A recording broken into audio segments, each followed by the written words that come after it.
Hello students, welcome to the class. हम कर रहे हैं innovator science grade 6 from Edurise India Amit publication house. आज हम करने वाले हैं हमारी बुक का chapter number 10 that is living creatures exploring their characteristics.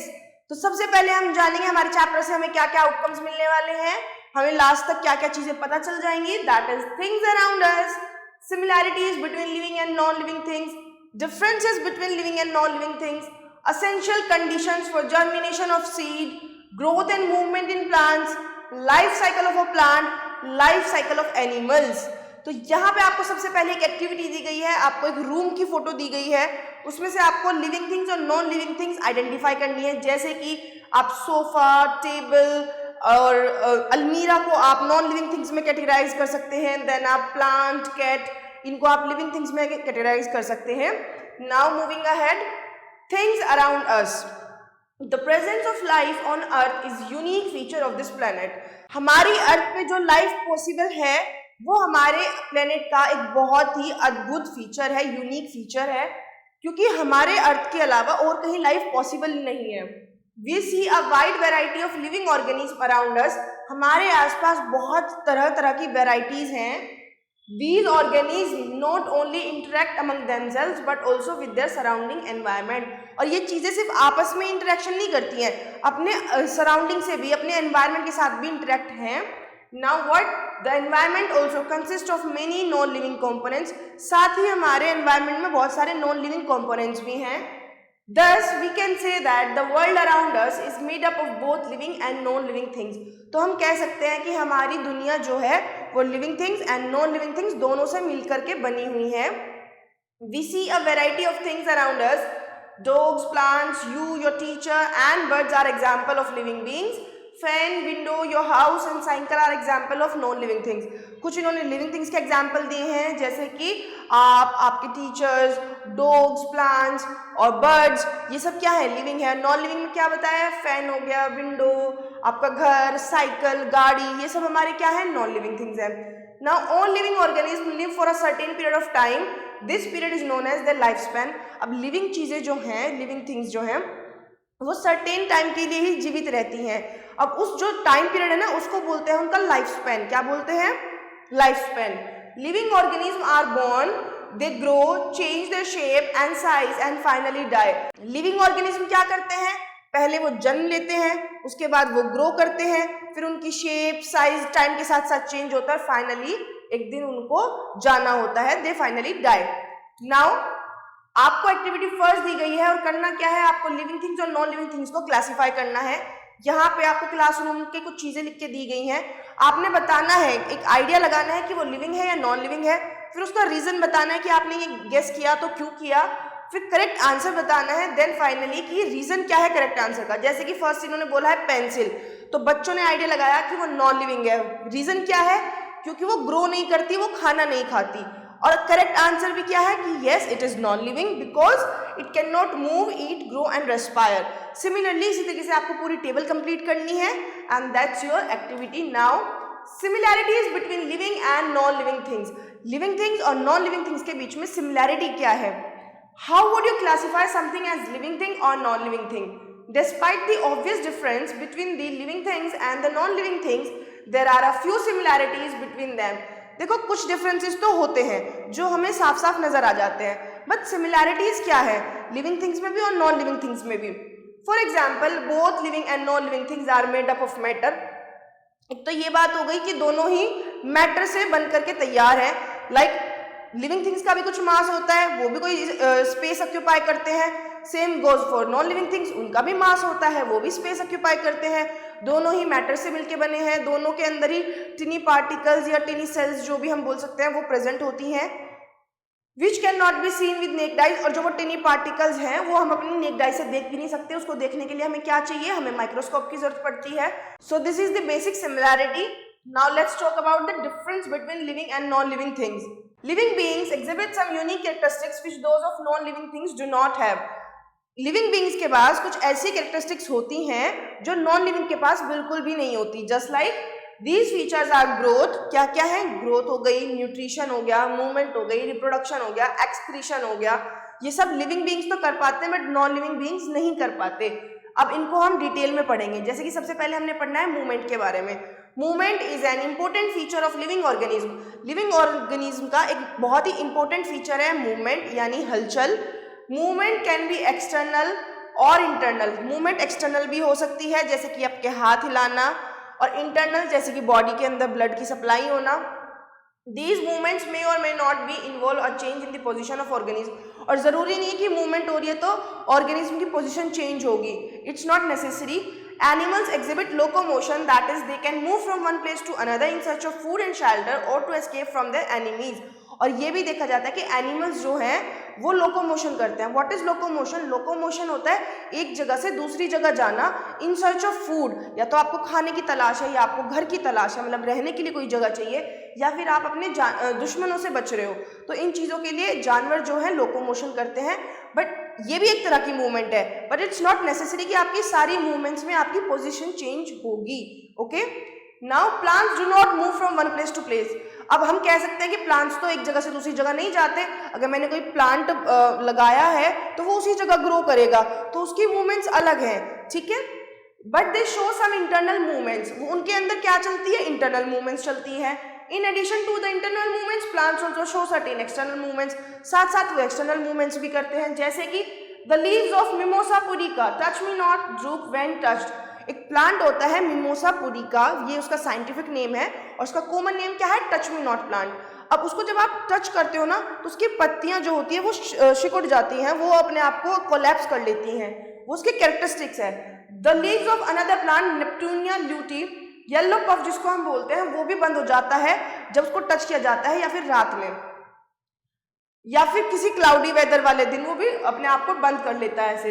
The Venus fly trap catches insects by closing it's leave. और देखो ये हमारा कौन सा पेड़ है? ये है हमारा वीनस फ्लाई ट्रैप। ये क्या करता है? ये इंसेक्ट्स को पकड़ता है। लाइक इसका खाना ही इंसेक्ट्स है, तो ये जब उनको पकड़ेगा ये अपने लीव्स के अंदर पकड़ता है और ऐसे बंद कर लेता है। तो ये भी एक तरह की क्या है? मूवमेंट है। When an insect sit on them, now non-living things cannot move on their own। लेकिन नॉन लिविंग थिंग्स अपने आप मूवमेंट नहीं कर सकते। आप चेयर को कभी देखा है चेयर अपने आप उठ के चल रही है? नहीं, आपको उसको एक जगह से दूसरी जगह रखना पड़ता है। लेकिन लिविंग बीइंग्स में मूवमेंट होती है। They need external force to make them move. For example table will not move unless someone pushes और पुल इट। वही एग्जाम्पल कि टेबल को कोई जब तक पुश या पुल नहीं करेगा वो अपनी जगह से नहीं हिल सकती। और इसी से हम पता चलता है कि पहली कैरेक्टरिस्टिक क्या है, डिफरेंस क्या है, कि जो हमारे लिविंग थिंग्स हैं वो मूव करते हैं but non living things move नहीं करते। The second one is nutrition. अब बात करते हैं खाने की। Food gives energy to living things to perform all life processes. देखो सारी लाइफ प्रोसेस को परफॉर्म करने के लिए हमें चाहिए एनर्जी, ऊर्जा। वो कहाँ से आती है? वो आती है हमारे खाने से। Consequently all living things needs foods to survive. और देखा जाए तो सारे लिविंग थिंग्स को खाना चाहिए अपने सर्वाइवल के लिए। Plants can make their own food by the process of photosynthesis. However, animals cannot make their own food. They depend on plants or other animals for their food. Plants तो photosynthesis की help से अपना खाना खुद बना लेते हैं, but जो एनिमल्स है वो अपना खाना खुद नहीं बना सकते। उनको या तो दूसरे एनिमल्स पे डिपेंड रहना पड़ेगा या फिर प्लांट्स के ऊपर वो डिपेंडेंट होते हैं। Now respiration. Take a deep breath and then breathe out. देखो एक डीप ब्रेथ आपने लेनी है, देन आपने ब्रीथ आउट कर लेना है। Oxygen is taken in and carbon dioxide is given out during the breathing. हम जब सांस लेते हैं तो हम ऑक्सीजन को ब्रीथ इन करते हैं, और जब हम सांस छोड़ते हैं तो हम कार्बन डाइऑक्साइड को रिलीज आउट कर रहे होते हैं। If you close your nose and mouth for a while you will feel suffocated. अगर आप अपनी नाक और अपना मुंह कुछ देर के लिए बंद कर लो तो आपको ना सफोकेशन फील होगी, आपका दम घुटने लगेगा। This is because the air you breathe in is not taken that is oxygen. क्योंकि ऑक्सीजन आपके अंदर जा ही नहीं पा रही है, उसकी सप्लाई नहीं हो पा रही है, और हमारे जिंदा रहने के लिए ऑक्सीजन बहुत जरूरी है। Oxygen is very important for us when we eat. The food produce energy after combining with oxygen inside our body. We need energy to stay alive and to do all activities. और oxygen इसलिए भी बहुत ज़्यादा ज़रूरी है क्योंकि oxygen क्या है, जब हम खाना खा लेते हैं तो वो खाने के साथ कॉम्बिनेशन करती है और वो एनर्जी प्रोड्यूस करती है जो हमारी बॉडी के लिए बहुत ज़रूरी है सारी बेसिक एक्टिविटीज परफॉर्म करने के लिए। Okay, movement of limbs, beating of heart, reading the pulse and even eating all require energy. और बाकी सारी प्रोसेस का इन्होंने छोटे छोटे से एग्जाम्पल दिया, जैसे कि हार्ट बीट होना या फिर पल्स को चेक करना या फिर लिम्स की मूवमेंट, ये सब क्या है, इन सबको एनर्जी चाहिए। एनर्जी आएगी कहाँ से? उस खाने के साथ ऑक्सीजन ने कंबाइन करके जो एनर्जी बनाई है वही एनर्जी तो ये लोग यूज करते हैं। All land animals breathe in oxygen from the air, और जमीन पर रहने वाले सारे एनिमल्स ऑक्सीजन को कहाँ से लेते हैं? हवा से लेते हैं। Fish and other aquatic animals breathe in oxygen dissolve in water, और अंडर सी या फिर एक्वेटिक एनिमल्स ऑक्सीजन कहाँ से लेते हैं? वो वाली ऑक्सीजन लेते हैं जो पानी के अंदर डिजोल्व है। Okay, now activity 2, to prove that carbon dioxide is given out during respiration. हमें ये प्रूव करना है कि जब हम ब्रीथ आउट करते हैं तो हम CO2 रिलीज करते हैं। वो कैसे होगा? आपने एक गिलास लेना है या मग लेना है, उसमें आपने लाइम वाटर फिल कर लेना है। आपने स्ट्रो की हेल्प से लाइम वाटर में एक्सेल करनी है एयर, और ये प्रोसेस आपने 5-6 बार रिपीट करना है। तो आप कुछ देखोगे कि 1-2 मिनट के बाद जो आपका लाइम वाटर था वो मिल्की कलर का हो जाएगा, क्योंकि मिल्की कलर टर्न आता है लाइम वाटर में जब उसमें CO2 पास कराई जाती है। और ये हमारा रिजल्ट होगा कि हम क्या ब्रीथ आउट करते हैं, हम क्या एक्सेल करते हैं? CO2, उसी की वजह से वो मिल्की हुआ है। Now have a definite life span, और लिविंग ऑर्गेनिज्म का एक डेफिनेट लाइफ स्पैन होता है, यानी एक फिक्स टाइम होता है कि वो जीवित है तो इतने टाइम के लिए जीवित है। All living things are mortal, सारी लिविंग चीजें मोर्टल है, यानी एक फिक्स टाइम के लिए जिंदा है। They live for a certain duration and then die, और एक दिन उन्हें गुजरना है, मरना है। This duration is called their life time, और जो वो उनका जीवन काल है उसी को हम लाइफ स्पैन बोलते हैं।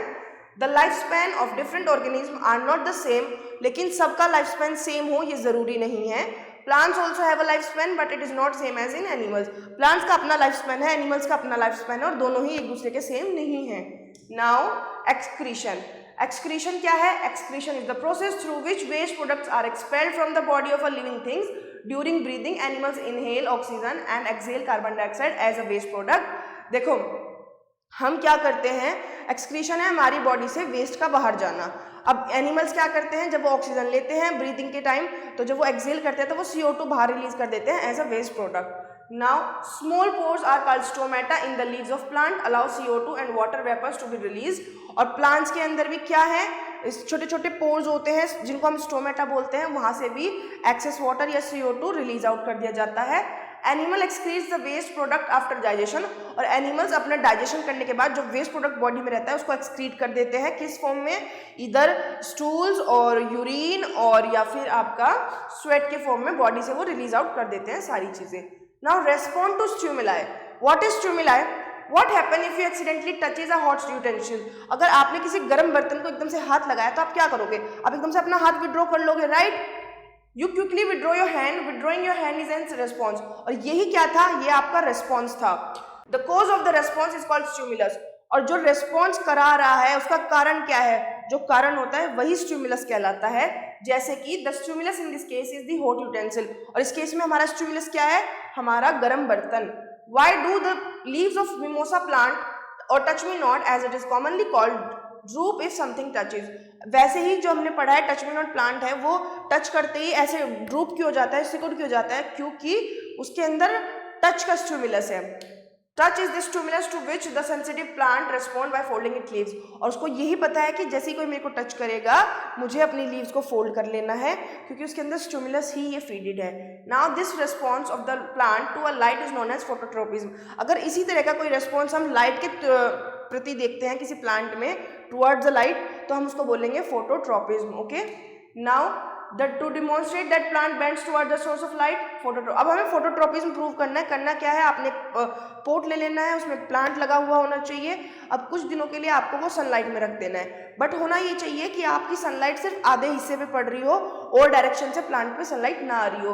तो आप 2-3 दिन के बाद देखोगे कि सारा प्लांट ना अपने आप को सनलाइट की तरफ बेंड कर लेगा, क्योंकि उसे फोटोसिंथेसिस करनी है, उसे ग्रो करना है, तो उसको उसके लिए सनलाइट चाहिए। तो जिधर उसको लाइट मिलेगी वो उस तरफ बेंड हो जाएगा। ये शो करता है प्लांट की movement towards the light, and this is what we call phototropism. Okay, now living organisms show response to various stimuli such as temperature, touch, light, sound and gravity. जो living organism होते हैं वो बहुत चीजों को stimulus दिखाते हैं, वो रेस्पॉन्स देते हैं, जैसे कि हमारे टेम्परेचर को, टच को, लाइट को, साउंड को, ग्रेविटी को। Roots have a tendency to grow towards gravity and stem tends to grow against it. Roots की क्या टेंडेंसी है कि वो सॉइल की तरफ, ग्रेविटी की तरफ ग्रो करेंगी, तभी वो मिट्टी के नीचे ग्रो करती है, और स्टेम अगेंस्ट इट, वो ग्रेविटी के अगेंस्ट ग्रो करता है। The response of roots towards gravity, gravity की तरफ उसकी मूवमेंट होना क्या कहलाती है? Geotropism. Okay, now we have to study reproduction. All living organisms reproduce, सारे लिविंग ऑर्गेनिज्म रिप्रोडक्शन करते हैं, that is they produce new organism of their own kind, this process is called reproduction. अपने जैसी ही एक नई जनरेशन बनाना या फिर अपने यंग वंस लेके आना, ये रिप्रोडक्शन कहलाता है। Human gives birth to babies, human beings किसको जन्म देते हैं? अपने छोटे छोटे बच्चों को। Other animals also give birth to young ones, और दूसरे जानवर भी अपने बच्चों को जन्म देते हैं, जैसे कि डॉग्स जिसको देते हैं पपीज को, यानी जो डॉग के बच्चे होते हैं उनको क्या बोलते हैं? पपी बोलते हैं। कैट्स के बच्चों को किटन बोला जाता है, लायन के बच्चों को कब्स बोला जाता है। Some organism reproduce through eggs, और कुछ डायरेक्टली जन्म ना दे करके एग्स के थ्रू जन्म देते हैं, जैसे कि they lay eggs and their young ones hatch from these eggs. वो मतलब वो क्या करते हैं? वो एग्स देते हैं, एग्स के बाद उनको हैच किया जाता है, उनको उस लेवल पे तैयार किया जाता है और फाइनली अंडे में से बच्चा बाहर आता है। जैसे कि एग्जाम्पल क्या है? बर्ड्स के बच्चे अंडे में से आते हैं, फ्रॉग्स के बच्चे, फिशेस के बच्चे एंड स्नेक्स के बच्चे। Most plant reproduce through seeds, और बहुत सारे प्लांट सीड्स के थ्रू रिप्रोड्यूस करते हैं। They produce seeds inside their fruits, these seeds when sown in soil produce new plants of the same species. कुछ प्लांट्स क्या करते हैं? अपने सीड्स तैयार करते हैं, कहाँ? अपने फ्रूट्स के थ्रू। अब वो सीड्स क्या किए जाएंगे? मिट्टी में लगाए जाएंगे, उसमें से नए प्लांट्स ग्रो करेंगे। That is how plants reproduce. Now आपको एक एक्टिविटी दी गई है, आपने क्या बताना है? To demonstrate how plants can be reproduce using a stem cutting. हमने स्टेम कटिंग के थ्रू एक नया पेड़ लगाना है। आपने क्या करना है? कोई भी या तो रोज प्लांट ले लो या हीना प्लांट ले लो, आपने जो उसकी स्टेम है उसको स्लेंट कट करना है, ऐसे तिरछा कट उसमें लगाना है, और उसको ले जाके एक नए पोट में, जिसमें आपने अच्छे से मिट्टी डाली है, फर्टाइल मिट्टी लगाई है, उसमें लगा दो, उसको सनलाइट में रखो, उसमें डेली पानी दो, हल्का फुल्का, जो मॉइस्चर बना रहे। कुछ टाइम के बाद आप क्या नोट करोगे कि स्टेम में से लीव्स आने शुरू हो गई हैं, नया प्लांट बनना शुरू हो गया, and that is how you can also reproduce a plant using stem cutting. Okay, now true and false. आपने अब ट्रू फॉल्स बताने हैं कि which one is true and which one is false. The first one, plants do not show movement at all. क्या plants बिल्कुल भी movement show नहीं करते?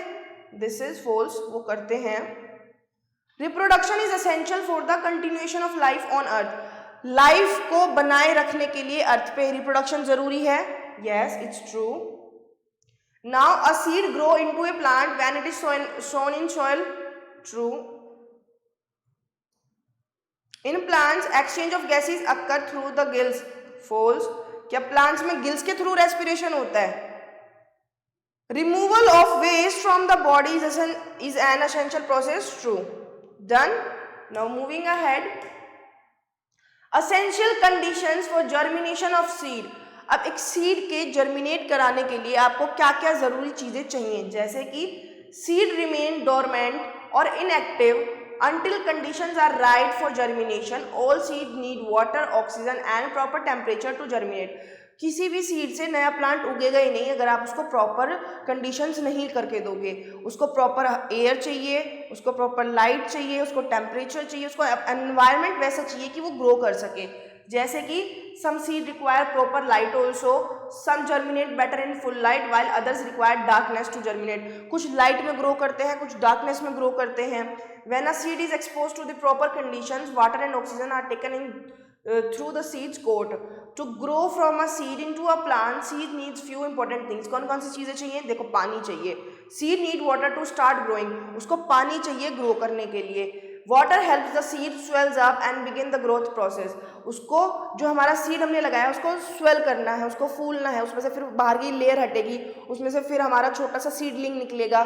तो इस प्रोसेस के लिए सबसे पहले उसको प्रॉपर अमाउंट में पानी चाहिए, उसको टेम्परेचर चाहिए। Seed need the right temperature to grow, उसको बिल्कुल राइट जो उसके कंडीशंस के हिसाब से सही है। Most seeds need warm to start growing but different seeds need different temperature. किसी को तो बहुत ज़्यादा वार्म चाहिए ग्रो करने के लिए, किसी के कोल्ड टेम्परेचर भी इनफ होता है।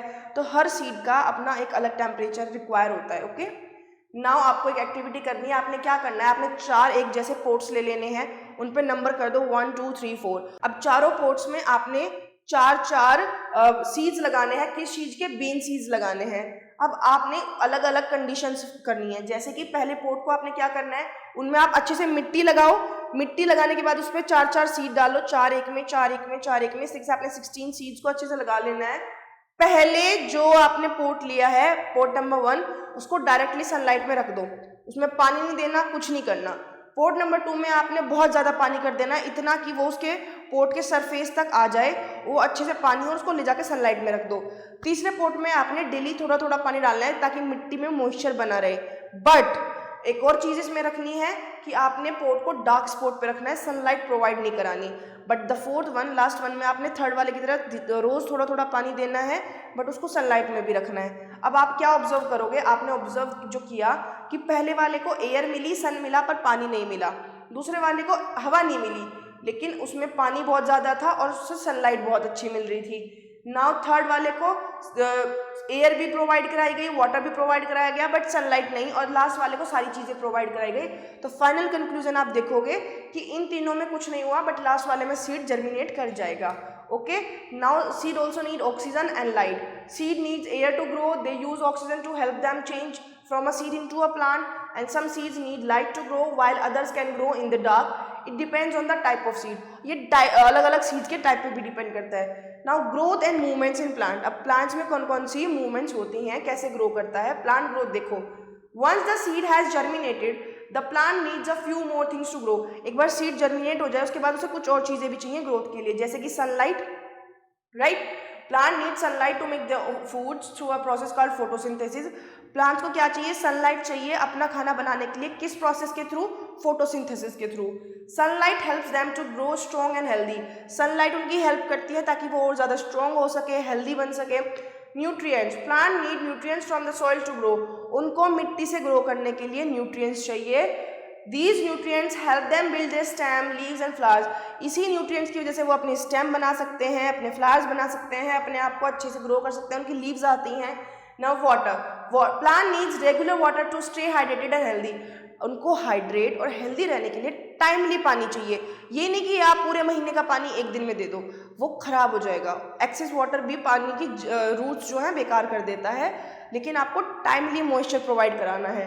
Water helps them carry nutrients from soil to all parts of the plant.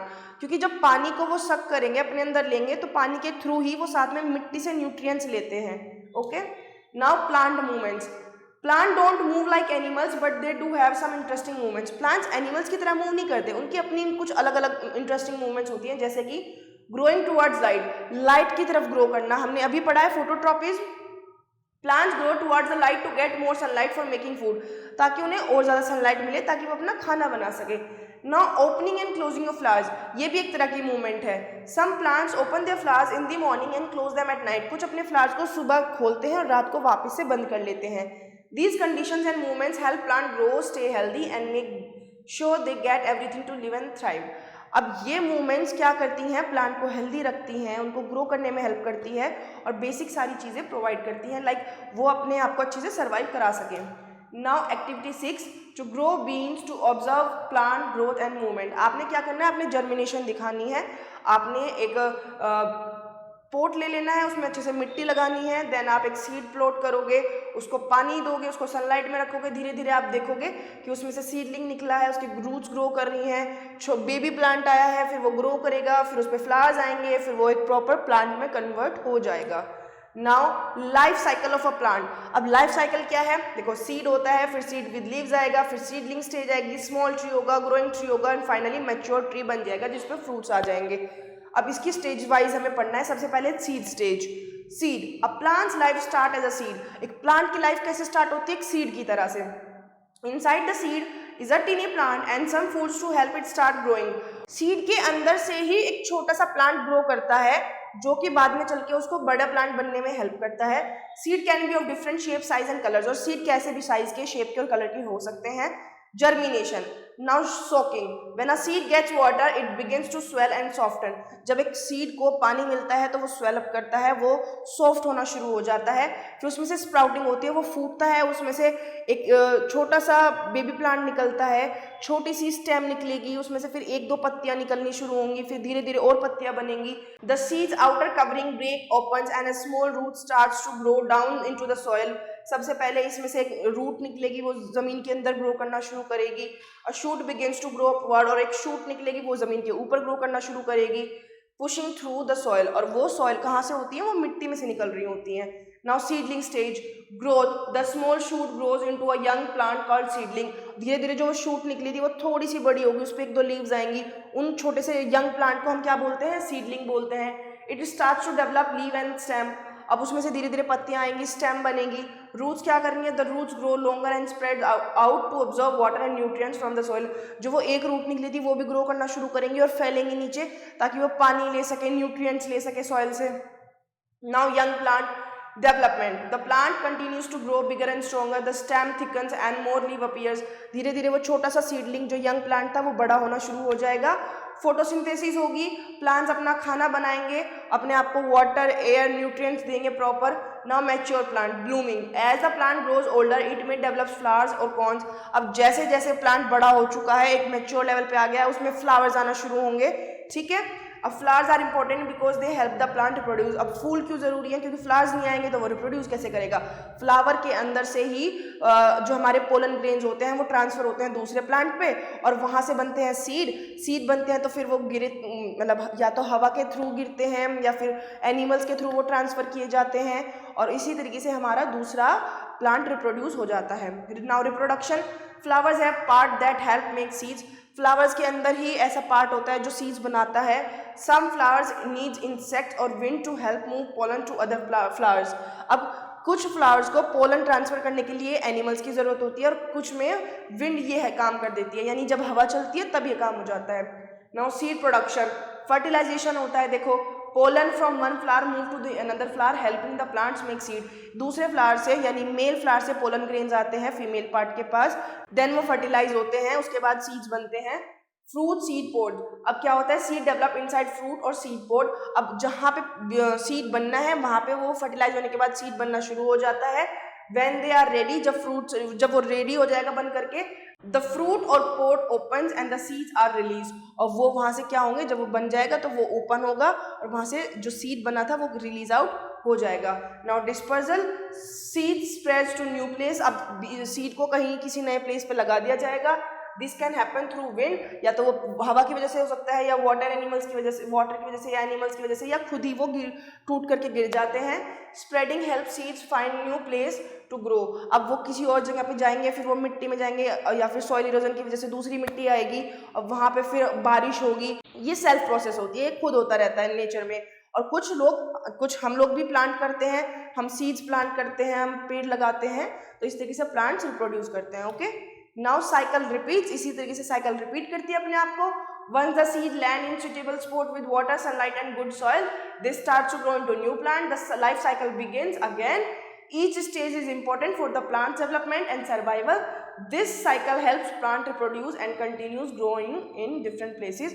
और वैसे ही हर एक स्टेज इंपॉर्टेंट है अपने आप में, क्योंकि ऐसा तो है नहीं कि बेबी प्लांट से आप डायरेक्ट मैच्योर प्लांट ले लोगे।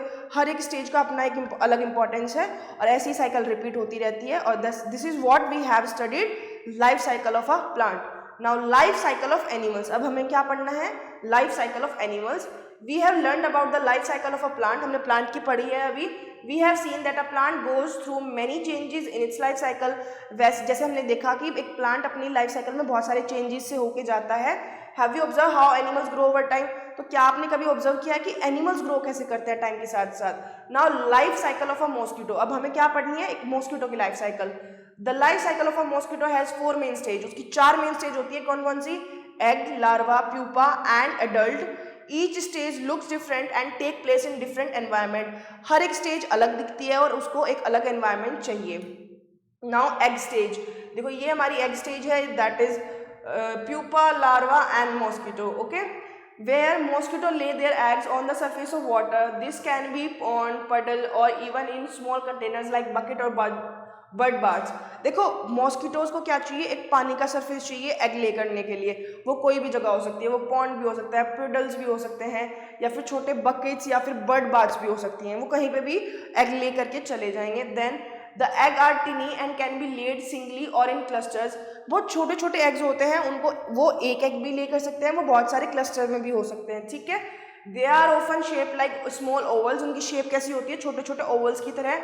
एंड आर यूजुअली ब्लैक और ब्राउन, और यूजुअली किस कलर के होते हैं, ब्लैक या फिर brown. Now larva stage, Where once the egg hatch, the larva live in the water. अब जैसे जैसे एक बार एग्स तो दे दिए, उसके बाद वो हैच होने शुरू होंगे और उसमें से लार्वा निकलेगा, ठीक है। Now mosquito larva, also known as wrigglers, are small and have a long thin body. अब वो ना उनको wrigglers भी बोलते हैं और बहुत छोटी सी और पतली सी लंबी सी बॉडी होती है उनकी। These wrigglers around in the water to feed on microorganisms. They breathe through tubes that stick out from the surface of the water. अब वो क्या करते हैं, पानी में जो माइक्रो ऑर्गेनिज्म होते हैं ना उनको खाते हैं और धीरे धीरे अपने आप को ग्रो करते हैं, ठीक है। Now pupa stage, after growing through several larva stages the larva turns into pupa, also called tumbler in water. अब वो धीरे धीरे बड़ा हो चुका है और उसने अपने आप को कन्वर्ट कर लिया है प्यूपा में, जिसको हम टम्बलर भी बोलते हैं, ठीक है। Pupa are shape like small comma shape capsules, comma shape के कैप्सूल की तरह ये दिखते हैं, ठीक है, छोटे होते हैं। They don't eat during this stage, और इस स्टेज के टाइम पर वो खाना नहीं खाते हैं। Instead they rest and develop into adult mosquitoes, वो रेस्ट करते हैं और अपने आप को ग्रो करने देते हैं एक एडल्ट मॉस्किटो में, ठीक है। तो आपने करना क्या है, आपने एक चार्ट पेपर ले लेना है, आपने चारों स्टेजेस की बटरफ्लाई की जो लाइफ स्टेज होती है उनकी फोटोज निकलवा लेनी है, जैसे कि एग, लार्वा, जो कैटरपिलर बनता है, then pupa, then adult butterfly. अब आपने अपने चार्ट पेपर पे बड़े बड़े 4 सर्कल्स बनाने हैं, उनमें वो फोटोज पेस्ट कर देनी है। देन आप एरोज बनाओगे उस ऑर्डर में जिस ऑर्डर में वो होती है, जस्ट लाइक पहले एग होता है, देन लार्वा, कैटरपिलर होता है, देन मेटामॉर्फोसिस होने के बाद वो प्यूपा बनता है, देन एडल्ट बटरफ्लाई, ठीक है। इस तरीके से आप पूरी उसकी लाइफ साइकिल को शो करोगे। और जो ये ट्रांसफॉर्मेशन है बटरफ्लाई की लाइफ साइकिल का, इसको बोलते हैं मेटामॉर्फोसिस। क्या बोलते हैं, metamorphosis. Now life cycle of a frog, इसमें 5 स्टेज होती है, देखो एग है, then embryo, then tadpole with legs, then young frog and the final one is adult frog. क्या होता है एग स्टेज में, देखो frog lay their eggs in water, वो भी वाटर में अपने एग्स ले करते हैं, such as ponds, lakes and marshes. The eggs are small jelly-like clusters or masses. They can be clear or slightly opaque and are often found floating or stuck to the aquatic plants. या तो aquatic plants पे आपको stuck मिलेंगे या फिर पानी में तैर रहे होंगे, बहुत क्लियर भी हो सकते हैं और ओपेक भी हो सकते हैं, ठीक है। जेली लाइक क्लस्टर होता है। तब आती है उनकी tadpole stage. The eggs hatch into the tadpoles in water. Tadpoles are small fish like creatures with tails and gills. पहले तो वो जब टेडपोल्स बनते हैं तो फिश के जैसे लग रहे होते हैं, मछली के जैसे क्रिएचर लग रहे होते हैं, उनकी हल्की सी टेल आ चुकी होती है और उनके गिल्स आ चुके हैं। गिल्स क्यों, ताकि वो पानी में डिजोल्व ऑक्सीजन को ब्रीद इन कर सके, ठीक है।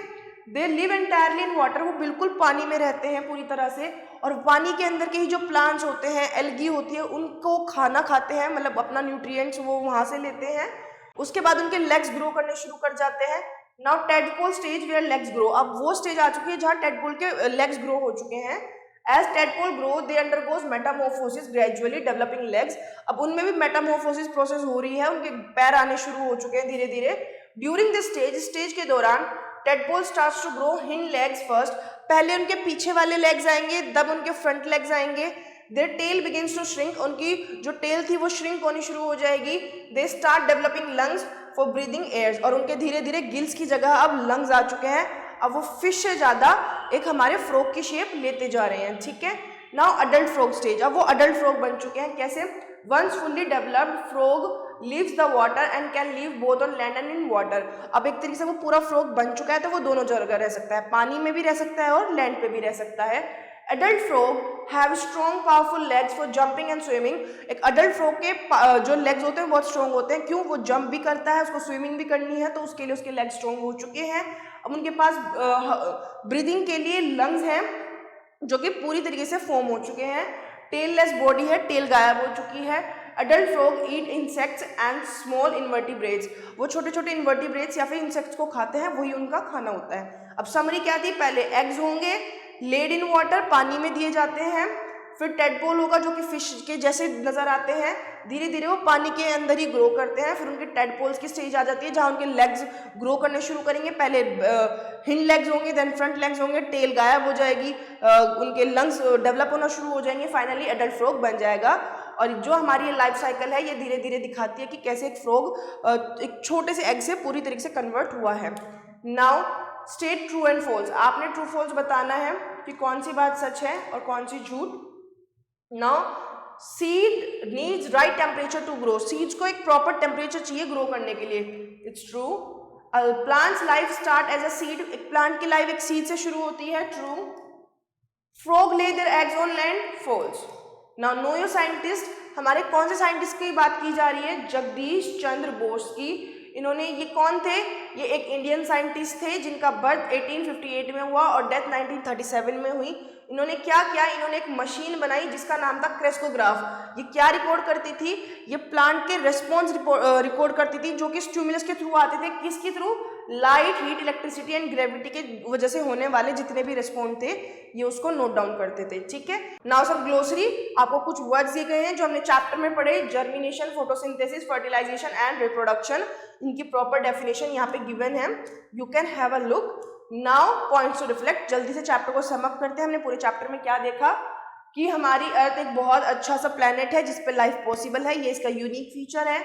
देन हमारे एनवायरनमेंट में नॉन लिविंग कंपोनेंट्स भी हैं, साथ ही हमारे जो लिविंग ऑर्गेनिज्म है उनका एक फिक्स लाइफ स्पैन होता है, एक फिक्स टाइम पीरियड होता है जो जिंदा रहते हैं। दोनों ही लिविंग बीइंग्स और नॉन लिविंग बीइंग्स मैटर से मिलकर के बने हुए हैं, और मूवमेंट जो है लिविंग बीइंग्स का एक बहुत इंपॉर्टेंट फीचर है क्योंकि नॉन लिविंग थिंग्स जो है वो मूवमेंट शो नहीं करते। मिमोसा पुडिका प्लांट में एक एक्सटर्नल मूवमेंट होती है जो हमने चैप्टर के अंदर पढ़ी, कैसी कि वो अपनी लीव्स को ड्रूप कर लेते हैं। वीनस फ्लाई ट्रैप के अंदर कैसी मूवमेंट होती है कि वो लीव्स को बंद कर लेते हैं जैसे ही वो इंसेक्ट को कैच करते हैं, ठीक है। हमें खाने से एनर्जी मिलती है ताकि हम अपनी बाकी सारी लाइफ प्रोसेस को कंटिन्यू कर सकें, और प्लांट्स अपना खाना बनाते हैं फोटोसिंथेसिस के through. Now during breathing animals inhale oxygen and exhale carbon dioxide as waste product, और ब्रीदिंग के टाइम पे जो जानवर हैं वो ऑक्सीजन को इनहेल करते हैं और CO2 को रिलीज आउट कर देते हैं as a waste product, okay. Now some exercise, आपने पूरे चैप्टर में क्या क्या सीखा? The first one is leaves of this plant close when touch, कौन सा प्लांट है जिसकी टच करते ही लीव्स बंद हो जाती है? That is mimosa pudica. Now during breathing animal exhales carbon dioxide. A mosquito has slender body with 6 legs. By which process seed prepare their own food? Photosynthesis. Easy. Now moving ahead, we have fill in the blanks and true false. करना क्या है? The first one is the response of a plant to the light is called phototropism.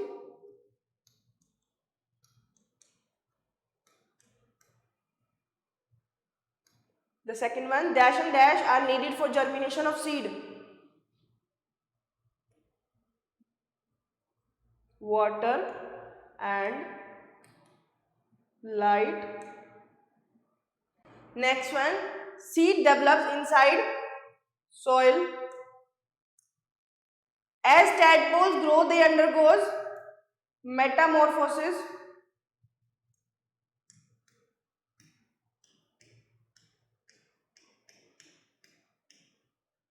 Fish take in the oxygen dissolve in water for breathing. Now true false. Animals exhibit locomotion. True. Seed does not require water for germination. False. Life cycle of mosquito has 4 main stages. True. Carbon dioxide is given out during breathing. True. Frog lay eggs on land. False. Now moving ahead, we have some name the following. आपने इनकी naming करनी है. The first one is process through which waste product are expelled. Excretion. The answer is excretion. Process by which living organism produce new organism. Reproduction.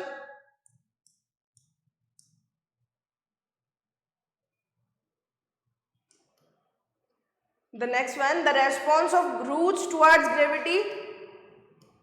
Geotropism. Another name of mosquito larva, wrigglers. And breathing organs of an adult frog. Breathing organ क्या है हमारे adult frog के? Lungs. Done? So with this we have completed our chapter. Thanks for watching. Stay tuned.